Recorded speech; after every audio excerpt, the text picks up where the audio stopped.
Alright guys, so tonight I'm going to show you how to unlock your Volkswagen EOS. This one has the frameless window here. There's not a lot of good light out here tonight, but basically I'm going to stick an airbag in there, pump it up, and then stick a reach tool, a metal rod in there, and go in and pull that inside door handle. So show you guys real quick how to do this one.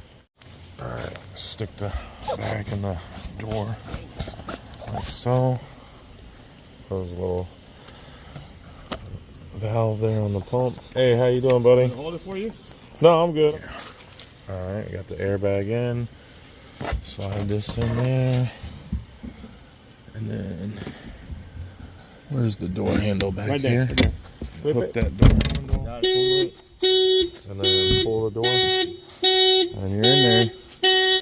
All right, so basically all you got to do is just come in and hook that door handle and pull it with the reach tool, and that unlocks it.